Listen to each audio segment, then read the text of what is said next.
গরুর মাংস রপ্তানিতে অভাবনীয় সাফল্য পাচ্ছে আর্জেন্টিনা। বিশ্ববাজারে গরুর মাংসের উচ্চ মূল্য এবং নতুন সব বাণিজ্য চুক্তির কারণে ল্যাটিন দেশটির মাংস রপ্তানি বাড়ছে। খামারিরাও ঝুঁকছেন দ্রুত বর্ধনশীল গবাদি পশু পালনে।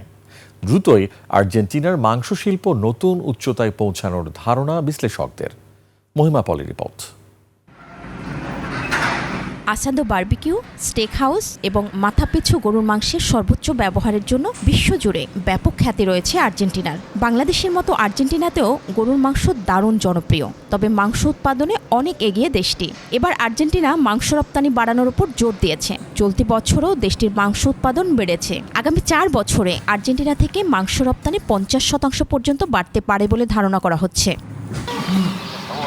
খামারিরা এখন যুক্তরাষ্ট্র, ইসরায়েল, ইউরোপ ও চীনের মতো বিভিন্ন বাজার থেকে বাড়তি ক্রয়াদেশ পাচ্ছেন। পাশাপাশি যুক্তরাষ্ট্র ও ইউরোপীয় ইউনিয়নের সাথে নতুন চুক্তির ফলে সৃষ্ট সুযোগগুলো কাজে লাগাতে চান আর্জেন্টিনার খামারিরা।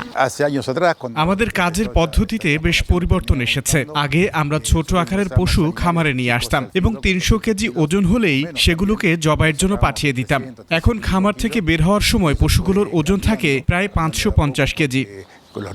আর্জেন্টিনায় গবাদি পশু সাধারণত চারণভূমিতে বড় করা হয় এবং এরপর জবাইয়ের আগে ওজন দ্রুত বাড়ানোর জন্য কয়েক মাস ফিডলট বা বিশেষ ঘেরা জায়গায় রাখা হয়। সেখানে তাদের উচ্চ শক্তির খাবার, মূলত ভুট্টা ও সয়াবিনের গুঁড়ো খাওয়ানো হয়। এতে দ্রুত মোটা তাজা হয় গরু।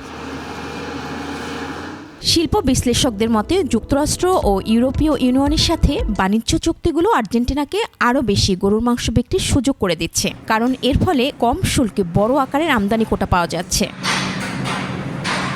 চলতি বছরের প্রথম 5 মাসে যুক্তরাষ্ট্রে গরুর মাংসের রপ্তানি 158% বেড়ে 41,770 মেট্রিক টনে দাঁড়িয়েছে, যা মোট মূল্য $34,80,00,000। দীর্ঘ প্রতীক্ষিত ইউরোপীয় ইউনিয়ন মার্কোসুর বাণিজ্য চুক্তিটিও মে মাসে কার্যকর হয়েছে। এর ফলে ইউরোপীয় ইউনিয়ন থেকেও গরুর মাংসের বাড়তি চাহিদা পাচ্ছে আর্জেন্টিনা।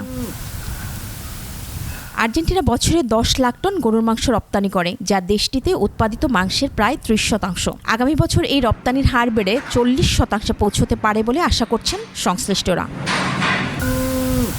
মহিমা পলি, ডেস্ক রিপোর্ট, 21 টেলিভিশন।